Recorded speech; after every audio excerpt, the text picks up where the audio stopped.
ఈ సందర్భంగా ఆర్ఎన్ గారిని శ్రీ ఎన్వి రమణ గారిని అభినందిస్తూ వారిని ఈ కార్యక్రమంలో చీఫ్ గెస్ట్ గా వేదిక మీద కర్తవ్యం నుంచి స్వాగతం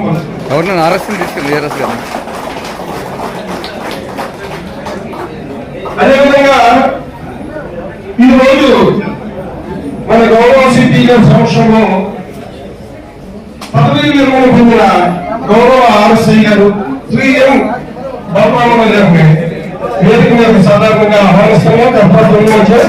అదేవిధంగా ఏఎస్ఐ జి వెంకటేశ్వర గారిని కూడా వేదిక మీద సాధారణంగా ఆహ్వానిస్తున్నాం. అదేవిధంగా గెస్ట్ బాబుగా ఇచ్చేసిన మన city security wing RI Rambabu గారిని కూడా వేదిక మీద ఆశీర్వాదం కావాల్సిందిగా కోరుతున్నాం. ఏఎస్ఐ జి గణపతి గారిని కూడా వేదిక మీద ఆహ్వానిస్తున్నాం. అడ్మినిస్ట్రేటివ్ ప్రిన్సిపల్ ఎం బలరామ్ గారిని కూడా వేదిక మీద సాధారణంగా ఆహ్వానిస్తున్నాం. వచ్చి 16 తీసుకున్న కూడా వేదిక మీద సాధారణంగా ఆహ్వానిస్తున్నాం. ప్లీజ్ కూర్చోండి.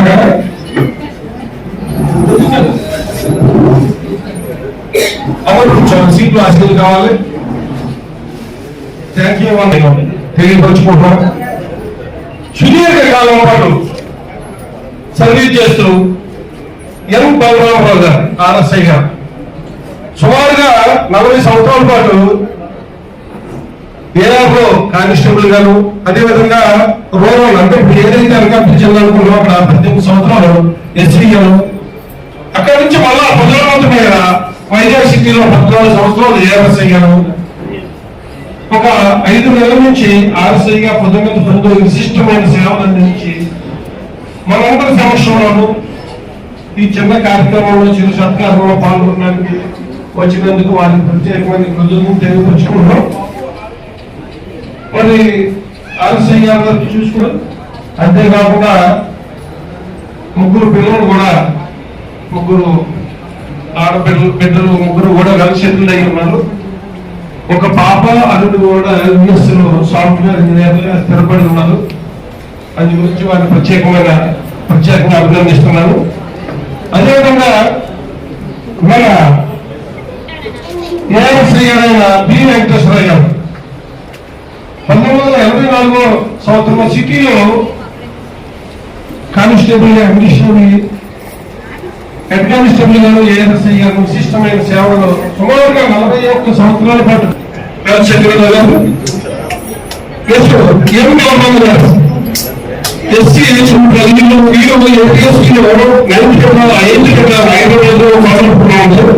అక్కడ సుమారుగా 16 సంవత్సరాలు, కన్వర్షన్ ఏడాది వచ్చి 24 సంవత్సరాలు, సుదీర్ఘంగా 39 సంవత్సరాల పాటు పనిచేసి మన ముందు అభినందనలు అందుకోవడానికి లాస్ట్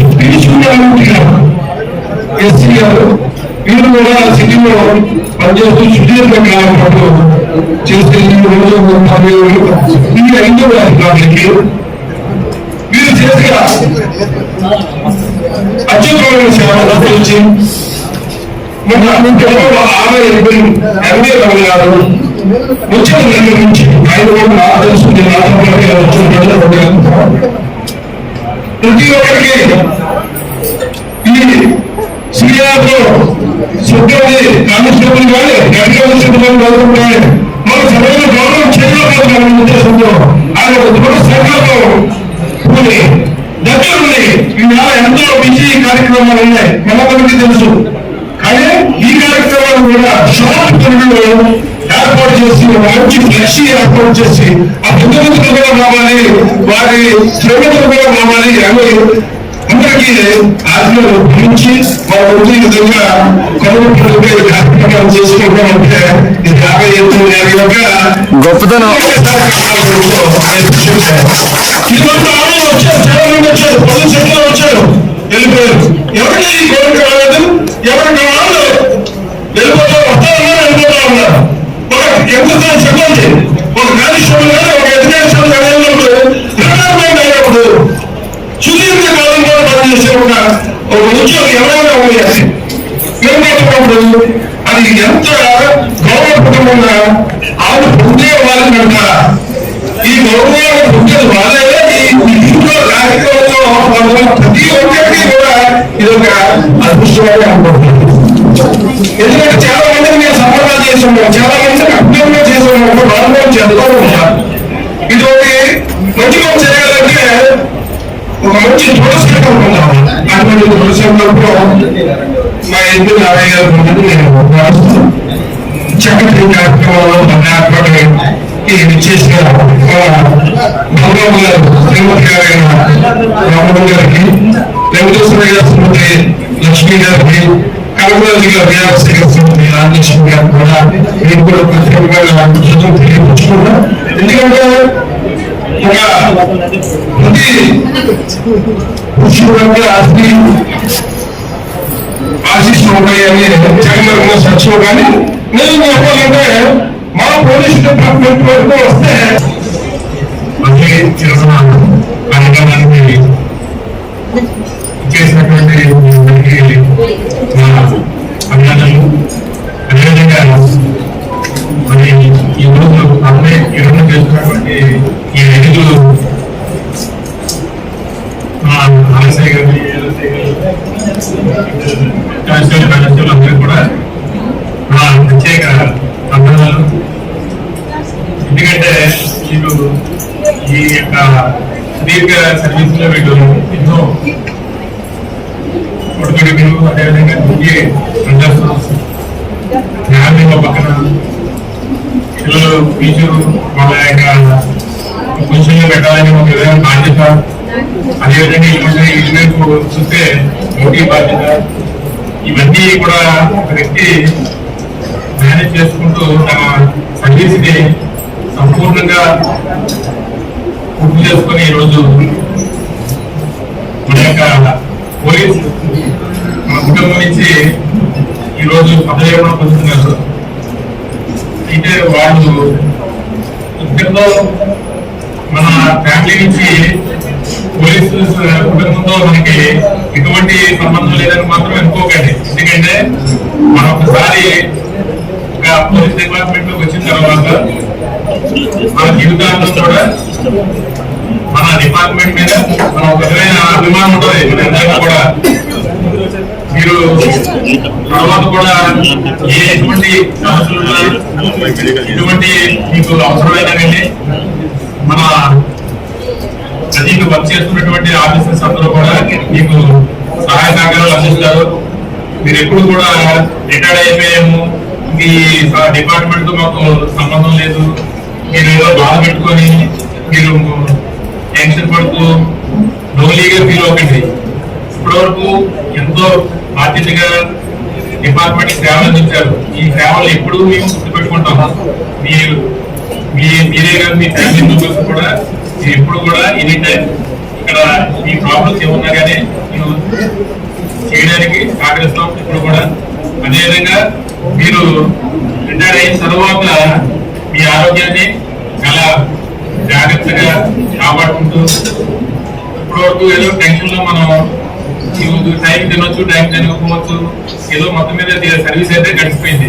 కానీ మిగిలిన మన జీవితాన్ని టైం టు టైం కొంచెం ఫిజికల్ ఫిట్నెస్, అదేవిధంగా టైంకి హెల్త్ కొంచెం కాన్షియస్ తో ఉండి, అంటే ఎందుకంటే మనము పిల్లలు చూసాం ఇప్పటివరకు, మన పిల్లలు కూడా మన బాధ్యత మన మీద ఉంటుంది.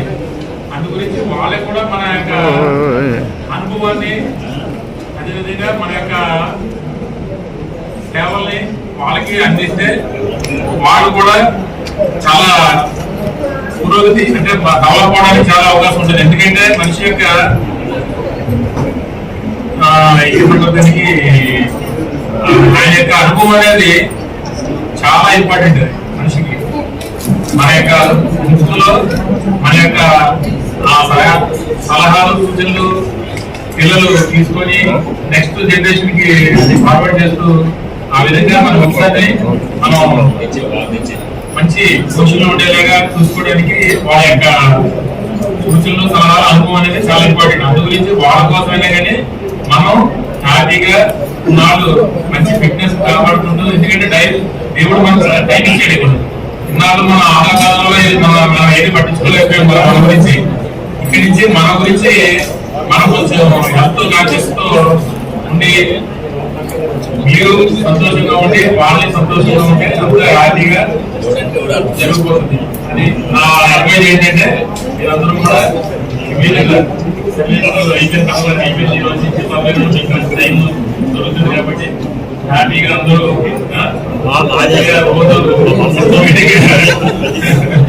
మనకి పెరడు అనేది వచ్చేస్తారు కానీ అది బై ఫోర్స్ వస్తారు కానీ మీరు బిల్లింగ్ తో చేయాల్సిన కాదు సార్.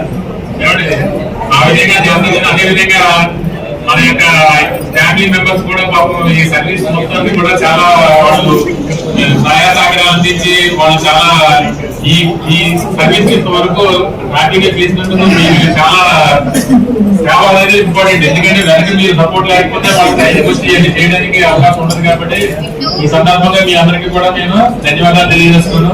అదేవిధంగా ఈ కార్యక్రమాన్ని సక్సెస్ఫుల్ గా ఇంత ఆర్గనైజర్ గా మన నారాయణ గారు అదేవిధంగా మన కోటిబాబు గారు ఇక్కడ ప్రతి కార్యక్రమం జరగాలంటే మన ఏఆర్ హెడ్ ఆఫీస్ లో ఈ ఇద్దరు కూడా చాలా కీలకంగా వీళ్ళ ఈ సభాముఖంగా వాళ్ళందరికీ కూడా నేను ధన్యవాదాలు తెలియజేస్తున్నాను.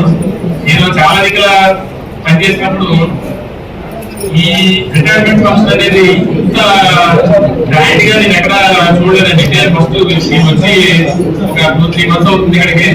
కానీ ఇలాంటి కార్యక్రమాలు నేను ఇక్కడ వచ్చిన తక్కువ టైంలోనే చాలా కార్యక్రమాలు ఇక్కడ చేయడం జరిగిందండి.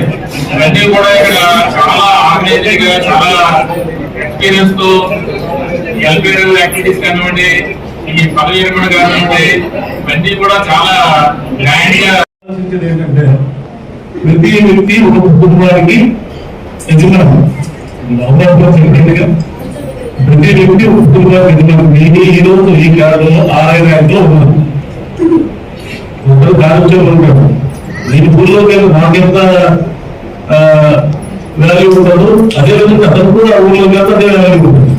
నేను ఇంట్లోకి వెళ్ళినప్పుడు నాకు మందికి ఏ విధంగా వస్తాడు, దారిద్ర్యం పిల్లలు కూడా అదే విధంగా వస్తారు. అదే ఆ భావంతోనే నేను డ్యూటీ చేసుకుంటుంటాను. అంతేకానే కోడిపాలు వెతికే చెప్తాను. కోడిపాలు నేను కలిసి శ్రీకాకుళంలో ఆదాయ కదా నేను ఆడాలి ఒక 5 weeks సర్వీస్ చేశాను. ఇదే విధంగా అంటే ఈ ఆలోచన మాకు ఏంటంటే 30 years సర్వీస్ చేసిన తర్వాత ఆ వ్యక్తిని మనం మంచిగా ఒక ఆనంద పంపిణీగా ఆలోచన చెప్పడానికి ఏమీ లేదు. ఎందుకంటే ముందుకు ఇప్పుడు 2 రోజులు మాతో పాటుగా వెళ్ళి అంటే ముందు మాతో పాటుగా వీళ్ళు అంటే మాతో కలుపుకొని చేయించుకుంటూ పోయారు. ఇక్కడ నుంచి కుటుంబాన్ని విడిచిపెడతామని చెప్పడం కోసం సందేశం అనమాట. అంటే చిన్నప్పుడు అదే తల్లిదండ్రులు పిల్లలు చెప్పింది పిల్లల్ని అంటే తండ్రి డిపార్ట్మెంట్ లో జాయిన్ అయ్యేటప్పుడు పిల్లలు పెంచుతూ ఉంటారు. అలాగే ఏంటంటే రన్నింగ్ స్టేజ్ వచ్చినప్పుడు తండ్రి ఉద్యోగంలో వచ్చేసింది. ఆ అయినప్పుడు తండ్రి ఏ విధంగా కేర్ తీసుకున్నాడు. ఇప్పుడు రిటైర్ అయిన తర్వాత మిమ్మల్ని మేము ఇంటి దగ్గర పంపిస్తున్నాం, మీరు ఆల్రెడీ చూసుకోండి పోతామని చెప్పడం కోసం ఈ కార్యక్రమం కావాలని ముఖ్య ఉద్దేశంలో. అదే ఎందుకంటే ఇందులో ఫ్యామిలీ తాలూకు పాత్ర లేకపోతే డిపార్ట్మెంట్ లో అసలు ఏ విధంగా మీరు సక్సెస్ అవ్వలేదు. ఎందుకంటే ఒక టీచర్ ఉన్నారంటే ఆటోమేటిక్ గా అసలు గతం చెప్పుకోవడం ఇక్కడ ఎంత ఉడుకు ఎంత రెస్పెక్ట్ ఉండాలంటే సపోజ్ ఒక కాలేజ్ ఎక్కడ సినిమా డిస్టర్బెన్స్ వచ్చింది. కానీ మళ్ళీ మార్నింగ్ లేకపోతే కాల్ చేయాలి. ఏమని సార్ గుడ్ మార్నింగ్ సార్, లేకపోతే సార్ నమస్కారం సార్ అనకపోతే అవడు. అదే టీచర్లో టీచర్ పోవడానికి వాడు ఏం చేస్తాడు, ఒక టైం టేబుల్ ఉంటుంది. అతను 3:30 క్లాస్ అంటే అతను సీఎల్ కావాలంటే ఎగ్జామ్స్ కూడా అలవాటు లేదు. సీఎల్ ఫార్వర్డ్ చేస్తాడు, క్లాస్ తో పోయింది. అదే నేనున్నాను. సపోజ్ ఆఫీసులతోనే చిన్న డిస్టర్బెన్స్ వచ్చింది అనుకోండి, మార్నింగ్ లేకపోతే కంపెనీ అంతా నేను గుడ్ మార్నింగ్ సార్ అన్నారు అనకపోతే నాకు జరగదు. అలాంటప్పుడు మన ఎందుకు అలా డిస్టర్బెన్స్ పెట్టుకోవాలి, పాజిటివ్ పోవాలనేది కాన్సెప్ట్. ఆ విధంగా ఈ రోజు ఎటువంటి కమ్యూనికేషన్ లేని రోజుల్లో వీళ్ళు అపాయింట్ అయ్యి దాదాపుగా ఒక 35 ఇయర్స్ 37 ఇయర్స్ సిటీలో 17 మెంబర్స్ ప్రథమ 40 ఇయర్స్ 4 మంత్స్ అనుకుంటా సీట్లు ఆశ్చర్యపోతుంది 4 సంవత్సరాలు సర్వీస్ చేసేవాళ్ళు అదే దగ్గర కూడా పార్టీ సర్వీస్ అంటే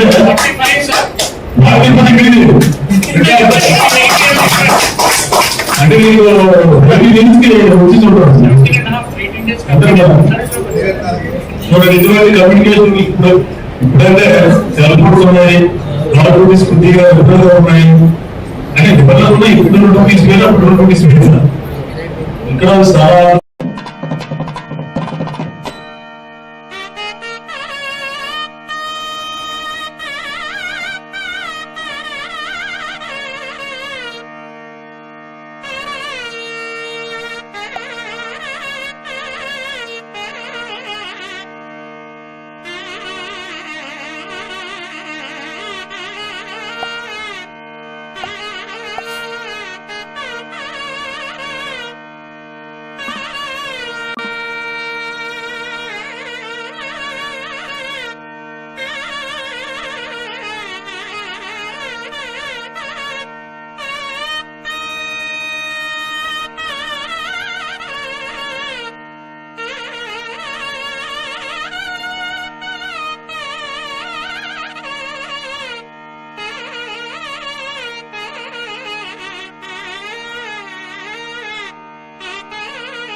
మీరు తీయండి బాబు.